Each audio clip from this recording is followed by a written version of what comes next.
I'm Frank McGee, here with Barbara Walters this morning.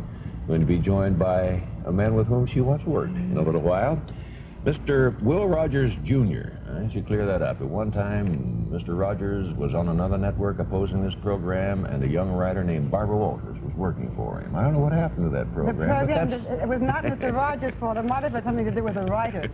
In any event, that's not the subject of our discussion this morning. He is, of course, the son of easily the most successful cowboy in history, Will Rogers, who turned a lasso and a drawl into a lasting place in American memories. And a new book has come out about him. We're going to be talking about that. His name was Will Rogers. And in just a moment, we'll be talking about him, talking, in fact, with his son. This is Today on NBC.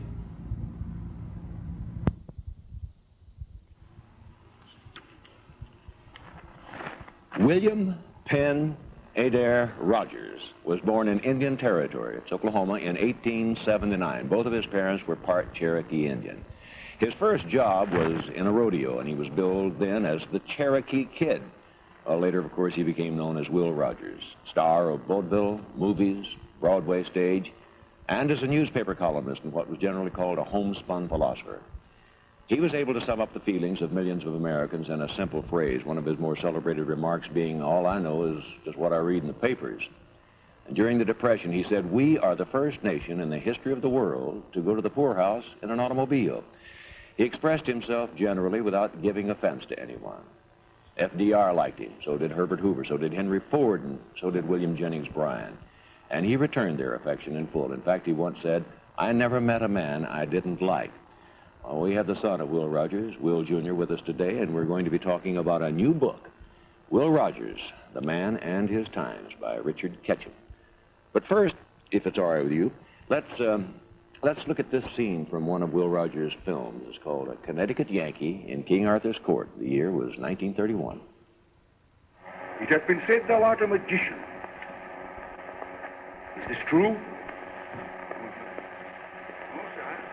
I'm just a Democrat, but maybe I could do a few little tricks. Where I come from nowadays, you put in here got to be a magician to make a living. Bah! He hath no magic. 'Tis a lie to save his skin. If it be true, prove it. Aye, prove it.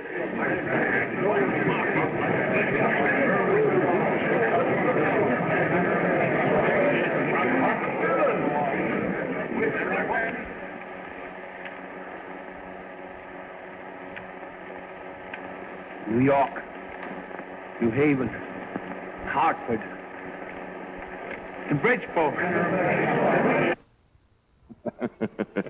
I haven't seen that in a long time. It has been a while, hasn't it? Listen, what is your favorite recollection of your father? When you think of your father, what first comes into your mind? I guess energy. Energy? Yes, energy. He was very, very active.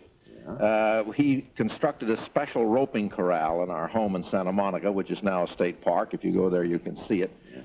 And he used to rope up there until long after dark. He had lights at one time there. Then he would come down, and we'd have supper. Then he would go out and play a benefit quite often. And then he would come up the next morning. He would get up early and go down to the studio and do a full day's work. I think it was energy. He actually loved the feel of the rope in his hand, I suppose. He picked it up when he was a kid, didn't he? Yes, he picked it up there in Oklahoma. He was easily the greatest roper of his time. There have been only three great ropers. Will Rogers was the first, Chester Byers, and Jim Eskew, who's in Oklahoma right now, is the third. He admired somebody when he was a kid, somebody who was pretty handy with a rope, I understand, and then he picked it up and surpassed that man very easily. Yes. And that led him. How did he first get into vaudeville with a rope? Well, vaudeville, of course, was most of the people had to do specialties in vaudeville. Yeah. And actually, he began in a circus, a little small circus out in South Africa. I think that was the first in South Africa? Yes. He traveled around the world. He went down to South America, got broke, got on a cattle boat, went to South Africa. And, of course, he was a roper, and he ran into a little American circus, Texas Jack's Wild West Circus. And I think that was the first influence on his life. I think that got him into a theatrical direction.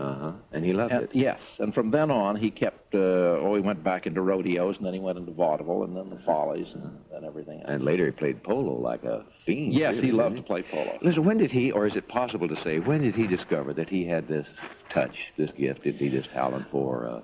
Well, I think, of course, everybody's got their own theories, and I've talked this over with Richard Ketchum, who did a brilliant job on this book. It is an excellent book. I've read part of it. Yes, it really is a very good book. I think that was in the Ziegfeld Follies. The Follies, as you remember, was kind of like shows like at Las Vegas today. Girls would come on, and a comedian, then more girls, and juggler, and things of that sort. But it was the same audience, pretty much the same. And just like as at Las Vegas, even the best people only are there for 3 or 4 weeks at a time, so with the Follies. And he saw that, and he began to vary his act. And I think that forced him to be creative in creative humor and topical types of humor. And that's where he said, well, all I know is just what I read in the newspapers. That began there at the Follies. We mentioned a while ago that he, of course, was a companion of, figures all over the world. FDR liked him very much. And this is a picture. You'll see FDR laughing uproariously at something that your father said. Is it possible? Yes. Well, that particular picture there. Yeah, that's the one. Roaring. Yes. That was made when my father was introducing him on a campaign that he was making for the presidency in '32 in Los Angeles. And Dad said, now this introduction hasn't been very flowery, but I'm not wasting my oratory on a candidate. He says, when you're a president, come back, and then I'll do right by you. And that's what he was laughing at there. But he was, I want to get straight now about this. He said he was a Democrat. Of course, he said another thing. I'm a Democrat. I'm a member of no organized political party. Yeah. I'm a Democrat. But he was very careful not to be. No, he was neither Democratic nor Republican. At the time when the Republicans were out, that was all, throughout the Depression. Throughout it, and that's why. He made them and their absence from power but of a lot of his humor, and had the situation been reversed, I'm sure he'd have done it the other way around. Yes. I liked what you said in the introduction about how there was no malice in his humor, and I have an example of that. He traveled around, and he saw that the prosperity of the 28s, 29s was kind of false. It wasn't getting out into the hinterland. And he criticized the administration pretty violently. But when the Depression got bitter, all criticism of that type ceased. And he says, now let's stop blaming the president, Hoover, and stop blaming those Republicans. Why, they're not smart enough to have thought of all of the things that have been happening to us lately. And he had this ability to kind of... I want to ask you about the matter a little. Perhaps the most oft-quoted remark that he ever made, and that's the one about, I never met a man I didn't like. Now, I've heard people take that statement and say, that proves a man couldn't have held very firm convictions on many things. You've got to dislike some people. He disliked many people. I know that personally. Definitely, yes, and quite strongly.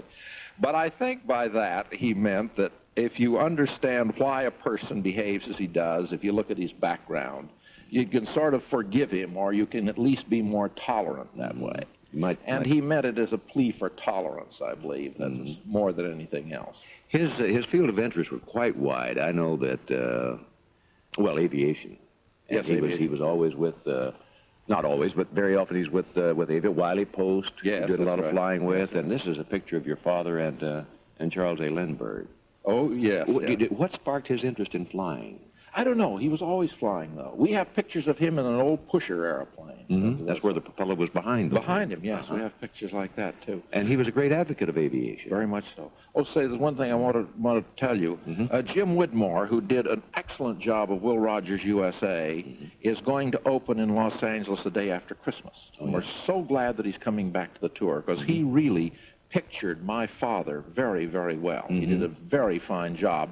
And I want to see Dad's words get out now, more than ever. I think it would be very useful. I've heard that said, that, what we need is a Will Rogers.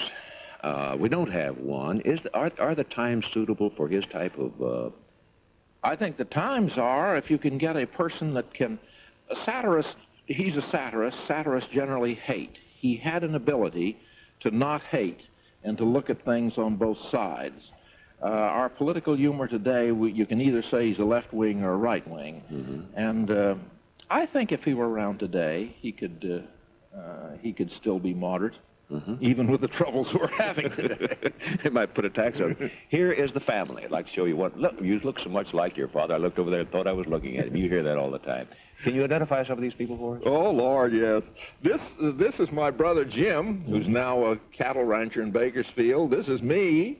This is my sister Mary, who's now in Europe. And, of course, my father and mother. And this is our little old dog there. We had a little Sealyham. That's our ranch in Santa Monica. That's now a state park. Well, again, the book is called Will Rogers, The Man and His Times, by Richard M. Ketchum. And we thank you for being with us this morning. Well, thank you very much.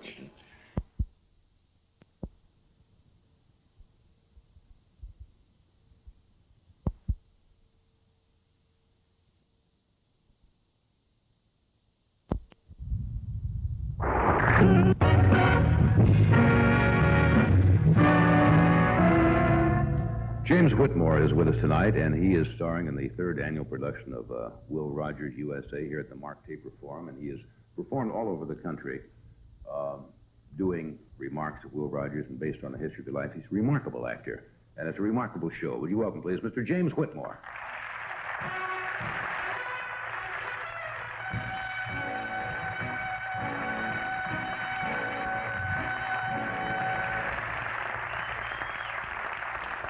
Hi, Jim. I swear every time I see you, you start to look a little more like Will Rogers. Hal Holbrook did that to me for a while when he was doing the Mark Twain thing. How have you been? I've been fine. I'd just like to say that voice is quite remarkable. And it would solve the whole energy crisis, wouldn't it? If we could harness all that, I never thought of that. In a wire or in a pipe or something, it could light up the world for years. Big gulp of air. Oh, my goodness. Slowly expended. Well, it's a gorgeous thing. Force of nature. This is not your, this is one of your stops on the tour, is it not? First one. This First is the one. beginning of the Mark Taper Theater and the Music Center in Los Angeles for 4 weeks. Right. And then I go to Ford's Theater, where I opened the show for the first time for the Politicians. That was almost 3 years ago, wasn't it? It was indeed. I remember when you were here and you were Very going well back there. true. Yeah. And then I play the Ford's Theater for 3 weeks. Then I go to the Guthrie Theater in Minneapolis for 1 week. And then I go to San Francisco to the Marines Memorial and play that for 3 weeks. Right. And then go home and die. Do you still find it as fresh as I'm sure you did when you started? Because Will Rogers was very unique, and those of us who remember him, and I only remember him in the latter years and in motion pictures and then on the radio, you still find the freshness? There's enough material, and you find still new things about him you didn't know? That's never been used, and this go-around, I'm going to use a lot of new stuff dealing with things that we are involved specifically with now that are driving us all a little nutty. The investigations, right. Watergate and the rest of it. And Rogers, of course, in his day, if we think we invented that kind of nuttiness, that's not true, because they've been doing it for years. He was one of the first irreverent, I guess, and not really irreverence is not the word. I guess it is really in a way. He never did cruel humor as such, but he certainly... a lot of stuff. Shirts, gosh, knows. Yeah. God knows. And there's a little of that remaining. How do you think he would fare today? Do you think the topical remarks that Rogers would make today, because over the past years, I think people have gotten a little more biting sometimes, a little more sarcastic. Yeah. I wonder if he would be mild by today's standards, or I suppose he would update his I would think his thinking not too, mild at all. As a matter of fact, I don't believe there's anybody speaking to the public scene and our public figures and people like lawyers, for example. He went after them in a fierce way. I think the basic thing about Will Rogers was a word that may have kind of vanished from our vocabularies, a thing called decency. He was a very decent man, and he was a very compassionate man. And whenever he criticized something, there was always implicit in that criticism, but I'm the same way. We're all in this silly thing together, life, that is. And it's the only game in town, and let's play it with a little joy. Right. You know? And I think people do like to see the institutions, and you say the lawyers and the people high in office punctured, as you say, Well, from he went time to after time. the president. Right. Nobody was... He hated, they kicked somebody when they were down. He said, when the outs are out, I leave them alone. It's the ins I want to get after. And he did. He went after every president that lived during his lifetime. Calvin Coolidge was his favorite. Tell him the story about making Coolidge laugh. Yeah. That's a famous story, but it's worth retelling. Well, when he met Coolidge, they bet him he couldn't make Calvin Coolidge laugh because Coolidge was a notorious great stone face. Was a reception or something at the And White House? hardly ever spoke. Right. Too. They weren't sure he had a voice. Another humorist once said when Coolidge died, but he said, "How can they tell?" You know. That wasn't Rogers. That was another man. But when he met Coolidge, he said, "I didn't get the name," and Coolidge laughed. He was in a reception line, and they introduced him and said, and then Rogers said to him, "Excuse me, I didn't get the name." Now that would take a little guts to do that. You betcha. And he had him. He had him. He said about Coolidge also that he did nothing. Well, he said he could have had a third term as president because he could just say, "It's really my first. I didn't do nothing." He said, but he did nothing and retired a hero, Coolidge. But it wasn't that he'd done nothing. It's that he'd done it better than anybody else. But he went after everybody, and of course it had a great cleansing effect. You know, we think we invented trouble, maybe, and I know a lot of the young people. I played all the colleges, not all, but most. The young people don't believe that they didn't discover some of the shenanigans that are going on in Washington. In other words, young people have a tendency to feel, well, it kind of started with us, you know, with our generation, the things they protest against. And, of course, it isn't true at all, because in Rogers' day, the whole country was coming apart at the seams. All generations. I remember my dad and the people, my mother and dad's generation, the Depression years, the country literally looked like it might just go down the tubes. And Rogers was making people laugh at that kind of trouble. Didn't he say something about the poorhouse? What was that line? The only nation in the history of the world that went to the poorhouse in an automobile. Right. But he also said, and I think it's kind of important, he said, number one, he said, you got to understand something. America is an insane asylum, but nobody will admit they're crazy. He said, we've been staggering along now. He said, we're the only fleas that weigh more than 100 pounds. We don't know what we want, but we're willing to bite anybody to get it. He said, we've been staggering along in this country for 160 years with the biggest bunch of horse thieves in public life that have ever been conceived by the mind of man. He said, I'll bet you P.T. Barnum's circus had more strange, or less, strange species of animals than we've had in our political life down through the years. But he said, it holds up, doesn't it? But I suppose the most important part was that he then said, but here we are. We're still going. Right. You know, he said, so don't fret too much about it. He said, we've got the best politicians in this country that money can buy. Yes. You see how everything holds up? It's strange how good humor and observations like that, social comments, hold up. Yeah. 30, 40 years later. And we haven't learned a thing. No, we're still making the same. Still fighting our way out of it. Yeah. Let's take a short break here, and we'll come right and discuss with Mr. Will Rogers some more right after this word. We're talking with James Whitmore about Mr. Will Rogers. I suppose Rogers' most quoted line ever was, I never met a man I didn't like. And who was it some night on a Monday night football game had a big sign that said, Will Rogers never met Howard Cosell. That's all it said. It didn't quote the other line. Everybody in the country knew what it meant right away. Rickles said that. Is that where that came from? Well, no, Rickles said not that. He said Will Rogers never met a man he didn't like, with the possible exception of Wiley Post. But that's done. And I think Will Rogers would have loved it. I'm sure he would. Yeah. He didn't have a great deal of malice in his stuff, but the other thing he says, all I know is what I read in the newspapers. He always, when somebody would accuse him of doing humor, he said, I'm reporting on what is going on. And we thought it might be fun. We grabbed a copy. I don't know if there are many things here that are much fun today in today's newspapers. Oh, dear. It is not easy to go through a newspaper and find something that is to comment on, but would you just for the fun of it, if you'd like, take it and maybe comment. This is just a copy of the Los Angeles Times. Well, the problem, as I'm sure, I hope you know, is that the things he said were said 50 years ago. Right. Or more. But if he was going to comment on, say... I got to get my specs here. In what he might say or some observation. He said his old Indian eyes, he had to put on specs as he got older. He was an Indian. That's right, he was. Well, That's interesting. I'll only comment, obviously, because he could not address himself to these things. The first word in the headline here is diplomatic. He talked a lot about diplomats, and he thought that was one of our greatest curses in this country, next to politician. He said that, we got a thing called dollar diplomacy. Incidentally, and this deals with it. Dollar diplomacy, he said there's a lot of dollars and very little diplomacy. And he said our foreign policy is an open book. He said it's generally a checkbook. And now here's the headline underneath that is Brezhnev postpones visit to Cuba. Now he talked about goodwill tours a lot. You know, when one country goes to another country as a goodwill emissary, ambassador, he said every time they do, he said the Navy turns out, the Army turns out, and then they fire cannons over their head. He said, can you imagine going to your neighbor's house on a goodwill mission with 2 6-guns strapped on and an axe in your hand?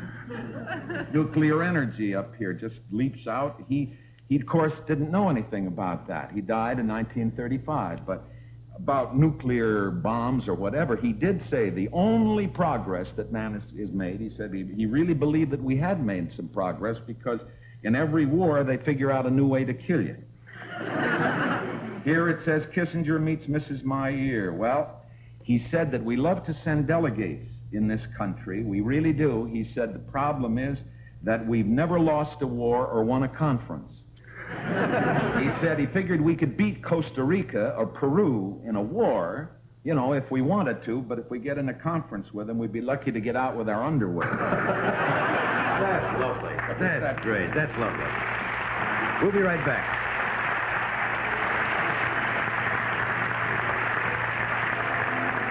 Here, I'm discussing your upcoming tour. You open December 26th at the Mark Tabor here through January the 20th, and I'd like to suggest that people in the cities you're going to play around the country keep a lookout because I think you'll be in for a fun evening. It's great to have you here. Marilyn, thank you. You got some voice there. Boy, what a singer. And Doc, we'll see you tomorrow. Bud Greenspan will be with us Friday. He was supposed to be with us tonight. We'll be here tomorrow. And we'll have McLean Stevenson, Al Hurt, former White House Social Secretary Tish Baldridge, and Marshall. Well, I see by the newspapers here that 3 motorists got robbed yesterday. They don't say whether it was bandits or garage. And they're having a big ruckus there in New York City. They want to close the bars by 3 a.m. in the morning. And people is kicking about it. Well, I think they ought to. Any guy that can't get drunk by 3 a.m. ain't trying. I see by the papers today that my guest is Will Rogers, and played by the brilliant actor James Whitmore. Welcome to Drunken Dinah's Place is brought to you by the Colgate-Palmolive Company, makers of Colgate with MFD. Well, listen, I am so glad you're here. I give me a chance to tell you firsthand. The way you play Will Rogers, USA, on stage is one of the most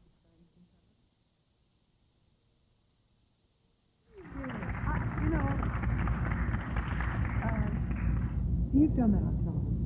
Yes, I did a special on that. I saw the special, too, but, I'm so carried away. I think I've seen the stage show twice. You've been doing it for 5 years now? Well, it's 4, 3, 2, something like that. I don't know exactly. I'm not precise about these things. No. Quite a while, and it's been a lot of fun. Long enough for you to get to know him very well. Well, you got somebody that might know him a little better today. Oh, I know.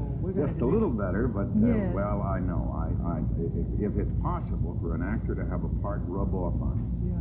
This is one guy I sure could use all the rubbing I can use because he was quite a guy. You really relate to him. Well, every human being, if you're human, you relate to him.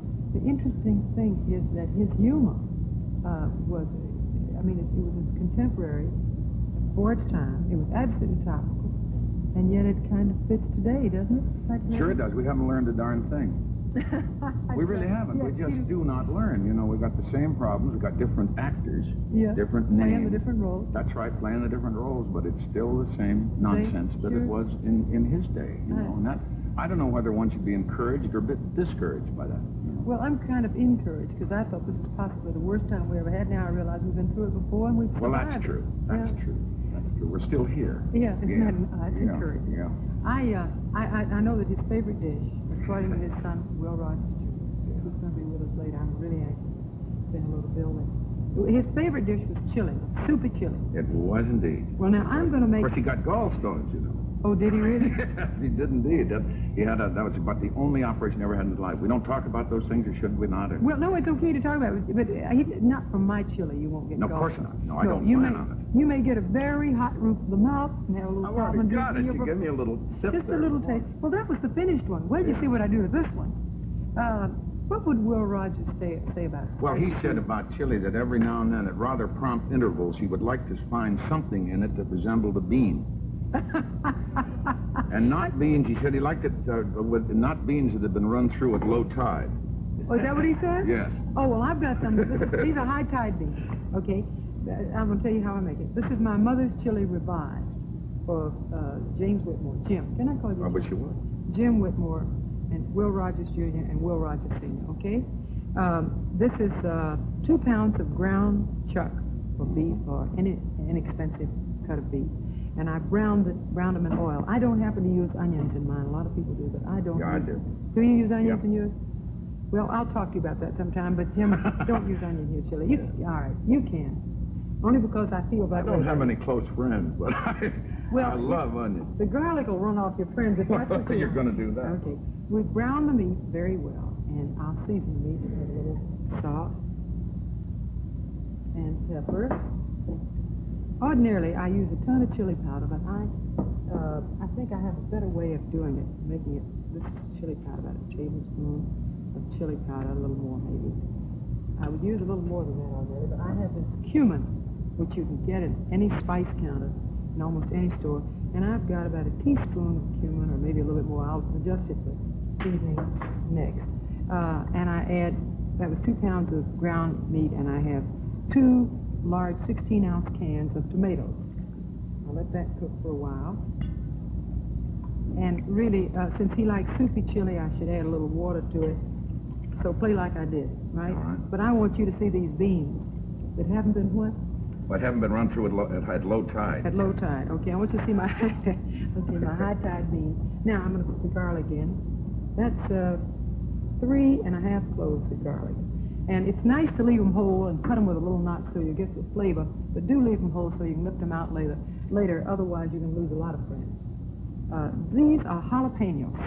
They're a little hard to get. These are the fresh jalapenos, but you can get them in the cans in almost any store, and if you seed them and use about 3 or 4, I have, out of deference to you, I'm only going to use half of this, but this is about, I'd say that's 2 jalapenos chopped fine, seeded and chopped fine.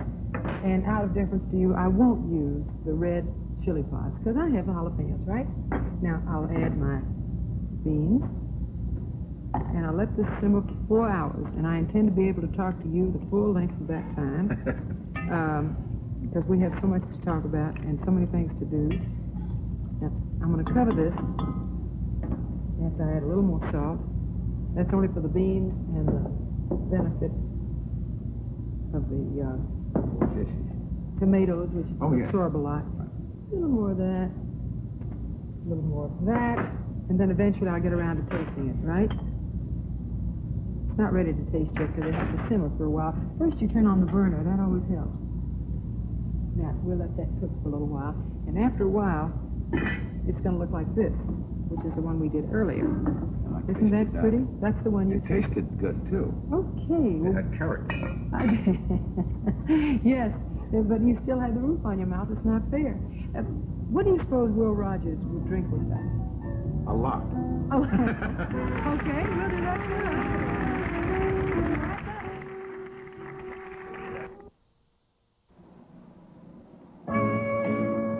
Jim, we have a friend here, mutual friend, who really knew Will Rogers better than any of us, Will Rogers Jr. I'm so glad to see you again, Our former congressman from California. I felt very safe when you were in Congress. I would love to ask you, Bill, what do you remember most about your father? I know that's a broad question. Well, I think most was his energy. He had tremendous energy and tremendous drive. He used to play polo all day, then he would rope calves in the afternoon, then he'd go out and play a benefit in the evening. He was always very, very active. That's right, and he was stimulating. a polo player. Oh, sure. He was a 4-goal polo player. I would have thought, that he would. I could see him roping the calves and tying them and handling that lariat, but I just. Would you have imagined that he was a great polo? You have to be. Because it's a rich man's game until Cecil Smith came out of Texas, right, with those cowboys. That's right. But Dad didn't always wear the white pants and all that stuff. He'd sometimes put on blue jeans and cowboy boots and play polo that way. He'd be an excellent horseman. But speaking of his energy, they at the ranch at Santa Monica, which is now a state park, there's a specially constructed roping corral, and he had that built so that he could rope calves there. And we always had a couple of Mexicans that were ostensibly supposed to take care of the horses, but actually their business was to rope with my father whenever he could. And Dad was always roping at these calves, and I imagine at the time... Oh, now, wait a minute. Now, there's energy. Now, that's what he's doing, you see? He's playing with us. That must have been made in our old house in Beverly Hills when I guess I was about 10 years old at that time. Camera looks a little cranked and there up. we are, but there we are doing that's called the Drunken Ride. Oh, boy. Oh, you see? wow. Always, That's the kids, isn't it? Yes, that's us. My brother, Mary, my sister, Sister Mary, Brother Jim, and myself. Now, this was his cabin. We had 3 log cabins. This is the children's cabin. And then we had a log cabin for the dog. Oh, that's fun. And that's Dad preparing for a kind of a barbecue there. What do you suppose it is about Will Rogers, as opposed to most humorists, that has lived on to this day? He's as much revered, as much of a legend as... Well, Jim, what would you say? Didn't know him. No, he had an uncanny way of going to the universal in things. I think Jim Whitmore shows that. He had jokes about Coolidge that while they were ostensibly about Coolidge, they could have been about any other president in that particular situation. It's so fascinating because some of those jokes that really were local and topical at that moment would apply today. Give me if I throw you a couple of names. Well, of course, about Warren Harding. Or just Warren Harding, President Warren Harding. He said that when Harding was elected, he went in to see him, and he said, "I'd like to tell you some of the latest political jokes, Mr. President." And Harding said, "You don't have to, Will. I appointed them." Oh, that's lovely. Well, now you see, that's universal. Sure, It sure is. It sure works. They're still with us. What about automobiles? What did he say? Well, I said, "How can they call it traffic when it ceases to move?" And, that sounds like the freeway. And he also said that he had a solution for the traffic problem. He said, "No car should be allowed on the road until it's paid for." That's another thing about him. He was a very practical man. You see. I mean, he went right straight to the point. To the nitty-gritty. Yeah, right to it. What are some of your favorite quotes? Well, I remember one like that. He claimed he could never understand about short selling or all that stuff. "We'll never have any prosperity in this country till you pass a law that every time somebody sells something, he has to have it right there beside him, either in a bucket or a barrel or a bag or a rat trap or something." And this is the point. We're always buying something we never get from a man that never had it. Oh, not a joke. But the old pig in the poke. Yeah. Sure. Well, give me one. Did he have a line about doctor? Oh, sure, yeah. He said it was so funny about doctoring these days. He said when he was a kid in the Indian Territory, if you had... And this is the point. We're always buying something we never get from a man that never had it. Oh, not a joke. But the old pig in the poke. Yeah. Sure. Well, give me one. Did he have a line about doctor? Oh, sure, yeah. He said it was so funny about doctoring these days. He said when he was a kid in the Indian Territory, if you had a stomach ache, they cured it. Now they remove it. He said you go to a doctor these days and you say, "I got something the matter with my right eye, doctor." The doctor says, "I'm sorry, I'm a left eye doctor. I specialize in left eyes." I thought that was in the days of the general practitioner. He also said about the oil thing, which was Teapot Dome, in the big scandal in his day in 1924. He said for every barrel of oil that comes out of the ground, there's at least 5 lawyers hanging on to it. Oh. We're in that one right now. We sure are. Tell me, did he have one about Hollywood? Well, he said it was never a good idea for a guy to knock his own racket. But he did say he always went over to Hollywood whenever he got back from a lecture tour to see what they had left. Wasn't much, he said, was there? But he said they was trying to revive the old bird with some sex dramas in his day. And he said they had a censor board they was trying to set up with a man named Will Hayes, who was going to ride herd on everybody's morals. And Will didn't envy the man his job, but he said Will had some novel ideas for controlling our morality. He said one of them was, Will Hayes said we should all ride bicycles, because you cannot be immoral on a bicycle. He said, but then he added, we'll be right back, because I got to hear what he added. Well, there he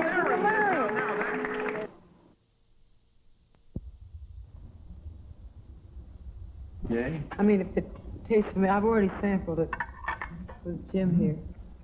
All right. On the hot side. Oh, is it? Oh, is it? Wow. We thought it was fine. Now, go ahead and try. And he's in Oklahoma. No, it's all right. I know it. He's got the genes for it. That's right. Listen, Will Rogers, USA, is opening in Minneapolis on the 12th of February.